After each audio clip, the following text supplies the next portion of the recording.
Cookery சேனலை பார்த்து யார் வேணாலும் சமையல் பண்ணலாம். ஆனா சுவையான சமையல் பண்றது எப்படி? நான் இதயம் நல்லெண்ணெயில சமையல் பண்றேன். ஆஹா ஓஹோன்னு பாராட்டுறாங்க. நீங்களும் இதயம் நல்லெண்ணெயில சமையல் பண்ணுங்க, பாராட்ட வாங்குங்க. தினம் தோறும் வாங்குவே இதயம் இதயம்.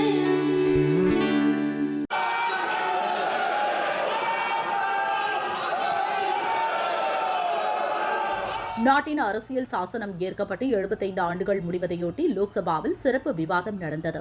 இதில் பிரதமர் மோடி உரையாற்றினார். அரசியல் சாசனத்தை வகுத்தளித்த நம் முன்னோர்களுக்கு கோடானு கோடி வணக்கங்கள். இதே அரசியல் சாசனம்தான் நம் அனைவரையும் இங்கு அழைத்து வந்துள்ளது. நாம் கடந்து வந்த 75 ஆண்டுகள் மறக்க முடியாத நினைவுகளை கொண்டுள்ளன. நம் நாட்டின் அரசியல் சாசனம் மிக சிறந்தது. நம் நாடு மிகப்பெரிய ஜனநாயக நாடு மட்டுமல்ல, ஜனநாயகத்தின் தாய் இந்தியா. பிற நாடுகளை ஒப்பிடுகையில் மகளிருக்கு ஆரம்பத்திலேயே ஓட்டுரிமை வழங்கியது நம் அரசியல் சாசனம்தான். பழங்குடியினத்தை சேர்ந்த பெண் நாட்டின் ஜனாதிபதியாக பதவியேற்றதே அரசியல் சாசனம் பெண்களுக்கு அளிக்கும் முக்கியத்துவத்திற்கு தலைசிறந்த உதாரணம். அரசியல் சாசனம் வழங்கிய அதிகாரத்தால் இந்த அரசு எத்தனையோ மக்கள் நலத்திட்டங்களை செயல்படுத்தி வருகிறது. ஆனால் அதே அரசியல் சாசனத்தை ஒரு குறிப்பிட்ட கட்சி, ஒரு குறிப்பிட்ட குடும்பம் பல ஆண்டுகளாக மிக தவறாக கையாண்டது.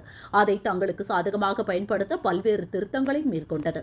தன் சுய லாபத்திற்காக நாட்டின் அரசியல் சாசனத்தில் திருத்தம் செய்ய வேண்டும் என நாட்டின் முதல் பிரதமர் நேரு கூறினார். 1951ஆம் ஆண்டு அப்போதைய காங்கிரஸ் அரசு மிகப்பெரிய பாவம் செய்தது. நேரு அவருக்கான தனிப்பட்ட சட்டத்தின்படி ஆட்சி செய்தார். அப்போதைய ஜனாதிபதி, லோக்சபா தலைவரே நேருவின் செயலை கண்டித்தனர், அறிவுரை வழங்கினர். ஆனால் அவர் எதையும் கேட்கவில்லை. காங்கிரசின் மிகப்பெரிய தலைவர்களும் நேருவை கண்டித்தனர். நாட்டின் சுதந்திரத்திற்கு பின் சர்தார் வல்லபாய் பட்டேல் பிரதமராக வேண்டும் என காங்கிரஸை சேர்ந்த 12 தலைவர்கள் ஆதரவு தெரிவித்தனர். அவர்களில் ஒருவர் கூட நேருவை ஆதரிக்கவில்லை. சொந்த கட்சியின் விதிகளையே கடைபிடிக்காத நேரு அவரே பிரதமரானார். அவர் எப்படி நாட்டின் அரசியல் சாசனத்தை பின்பற்றுவார்? 1971இல் பிரதமராக இருந்த இந்திரா நீதிமன்றங்களின் அதிகாரத்தை பறித்தார். சட்டத்திற்கு புறம்பாக தேர்தலில் போட்டியிட்டதால் இந்திராவின் எம்பி பதவி பறிபோனது. அந்த கோபத்தில் நாடு முழுவதும் எமர்ஜென்சியை அமல்படுத்தினர். தனக்கு எதிராக தீர்ப்பு வழங்கிய நீதிபதியை சுப்ரீம் கோர்ட் தலைமை நீதிபதியாக விடாமல் தடுத்தார் இந்திரா. இப்படிப்பட்ட காங்கிரஸ் அரசுதான் அரசியல் சாசனத்தை துண்டு துண்டாக வெட்டியது. நேரு துவங்கிய இந்த அராஜகத்தை இந்திரா தொடர்ந்து வழிநடத்தினார். அவர்களின் வழிவந்த ராஜுவும் அதை விட்டு வைக்கவில்லை. அவரும் அரசியல் சாசனம் மீது கடும் தாக்குதல் நடத்தினார். நேரு, இந்திரா, ராஜீவ் என தொடர்ந்து காங்கிரஸ் தலைவர்கள் அரசியல் சாசனத்தை தொடர்ந்து தாக்கினர். அத்துடன் நிற்கவில்லை. அவர்களை தொடர்ந்து வந்த அடுத்த தலைமுறையும் அதைதான் செய்துள்ளனர்.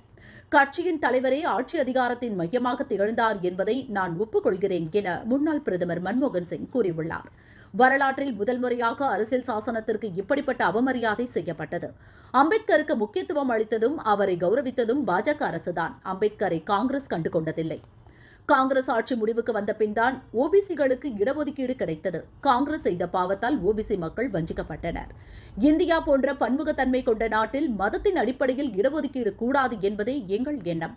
மத ரீதியிலான தனிப்பட்ட சட்டத்தை முடிவுக்கு கொண்டு வர வேண்டும் என அம்பேத்கர் கூறினார். எனவேதான் பொது சிவில் சட்டத்தை நாங்கள் ஆதரிக்கிறோம்.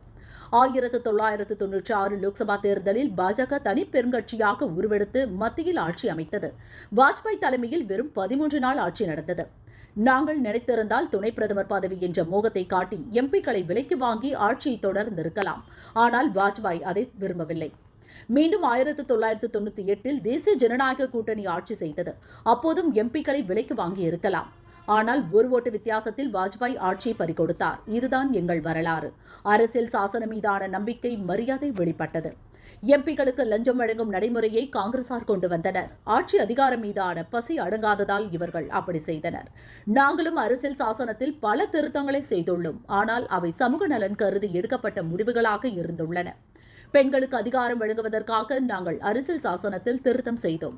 நாட்டின் ஒற்றுமைக்காக அரசியல் சாசனத்தில் திருத்தம் செய்தோம். அதனால்தான் ஆர்டிகிள் 370வது சட்டப்பிரிவை நீக்கினோம். இதை சுப்ரீம் கோர்ட்டும் ஏற்றுக்கொண்டது.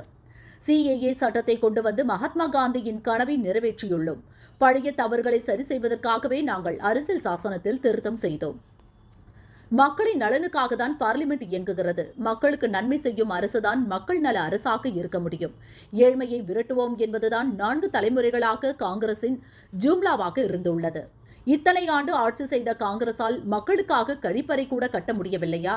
தாய்மார்கள், சகோதரிகளின் கண்ணியம் காக்க நாங்கள் நாடு முழுவதும் கழிப்பறை கட்டினோம். 80% மக்கள் குடிக்க தரமான நீர் கிடைக்காமல் திண்டாடினர். அதையும் நாங்கள் செய்து வருகிறோம். அனைவருக்கும் சுகாதாரம் என்பதை வலியுறுத்தி ஆயுஷ்மான் பாரத் திட்டம் கொண்டு வந்துள்ளோம். இலவச ரேஷன் திட்டத்தால் 25 கோடி பேர் ஏழ்மையில் இருந்து மீண்டுள்ளனர்.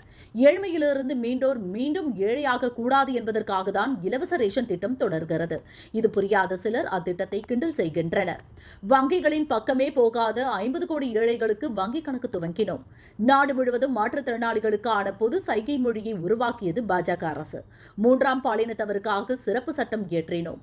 பழங்குடியினர் நலன் குறித்த திட்டங்களை வகுப்பதில் ஜனாதிபதி முர்மு என்னை மிக சிறந்த முறையில் வழிநடத்தினார். பழங்குடியினர் நலனுக்காக முதல் முறையாக வாஜ்பாய் ஆட்சியின் தான் தனி அமைச்சரவை துவங்கப்பட்டது. மீனவர் நலனுக்காக இந்த அரசு பல்வேறு நடவடிக்கை எடுத்துள்ளது. சிறு விவசாயிகள் நலனில் இந்த அரசு சிறப்பு கவனம் செலுத்துகிறது. வடகிழக்கு மாநிலங்கள் நலனில் முதல் முறையாக வாஜ்பாய் அரசுதான் கவனம் செலுத்தியது. அதை பின்பற்றி தற்போதைய அரசு வடகிழக்கின் வளர்ச்சிக்கான திட்டங்களை செயல்படுத்தி வருகிறது. ஜனநாயகத்தை காக்க குடும்ப அரசியலுக்கு எதிராக போராட வேண்டியது நம் கடமை. இதை எல்லா அரசியல் கட்சிகளும் முன்னெடுக்க வேண்டும். அரசியல் பின்னணி இல்லாத குடும்பத்தை சேர்ந்த இளைஞர்கள் அதிகம் பேர் அரசியலுக்கு வர வேண்டும். அப்போதுதான் ஊழலற்ற வளர்ச்சியடைந்த பாரதத்தை உருவாக்க முடியும்.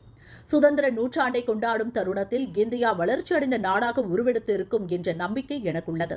அதற்காக நாம் சில உறுதிமொழிகளை ஏற்று அவற்றை கடைபிடிக்க வேண்டும். வளர்ச்சியடைந்த பாரதத்தை உருவாக்க இந்த மோடி 11 உறுதிமொழிகளை முன்மொழிகிறேன். இதை நாம் அனைவரும் கடைபிடித்து நாட்டை வலுப்படுத்துவோம். சுதந்திர நூற்றாண்டில் இந்தியாவை வளர்ச்சியடைந்த நாடாக உருவாக்க முயல்வோம் என பிரதமர் மோடி பேசினார். आदरणीय सभापति जी,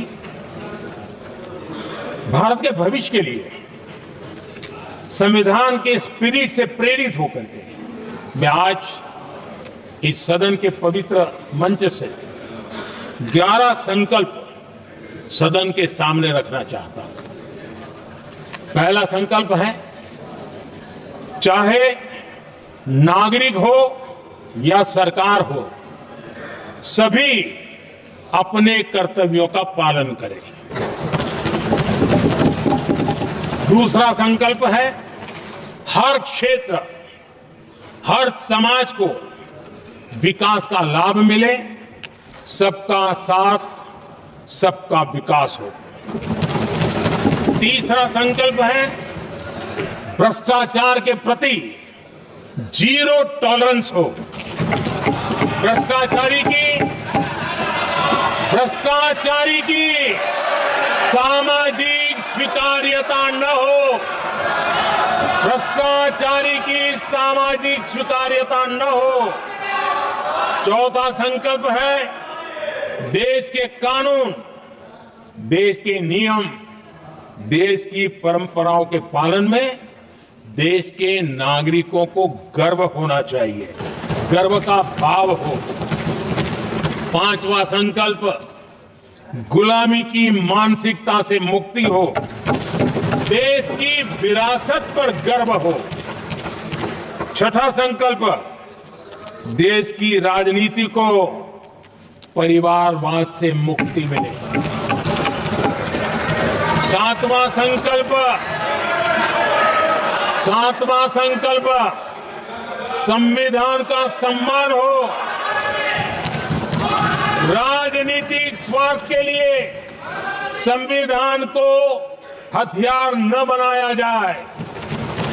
आठवां संकल्प, संविधान की भावना के प्रति समर्पण रखते हुए जिनको आरक्षण मिल रहा है वो न छीना जाए और धर्म के आधार पर आरक्षण की हर कोशिश पर रोक लगे। नौवां संकल्प, विमेन लेड डेवलपमेंट में भारत दुनिया के लिए मिसाल बने। 10वां संकल्प, राज्य के विकास से राष्ट्र का विकास, ये हमारा विकास का मंत्र हो। 11वां संकल्प, एक भारत श्रेष्ठ भारत का ध्येय सर्वोपरि हो। आदरणीय सभापति जी, इसी संकल्प के साथ हम सब मिलकर के अगर हम आगे बढ़ते हैं तो संविधान की जो निहित भावना है, वी द पीपल, सबका प्रयास, हम इसी मंत्र को लेकर के आगे चले और विकसित भारत का सपना इस सदन में बैठे हुए सबका तो होना ही चाहिए। 140 करोड़ देशवासियों का सपना जब बन जाता है और संकल्प लेकर के जब देश कल करता है तो इच्छित परिणाम लेकर के रहता है। मेरा 140 करोड़ देशवासियों के प्रति मेरी अपार श्रद्धा रही है। उनके सामर्थ्य पर मेरी श्रद्धा है, देश की युवा शक्ति पर मेरी श्रद्धा है, देश की नारी शक्ति पर मेरी श्रद्धा है। और इसलिए मैं कहता हूं कि देश 2047 देश जब आजादी के 100 साल मनाएगा तो विकसित भारत के रूप में मनाएगा। इस संकल्प के साथ आगे बढ़े। मैं फिर एक बार इस महान पवित्र कार्य को आगे बढ़ाने के लिए सबको शुभकामनाएं देता हूं। और मैं आदरणीय सभापति जी, आपने समय बढ़ाया, इसके लिए मैं आपका बहुत बहुत आभार व्यक्त करता हूं। बहुत बहुत धन्यवाद।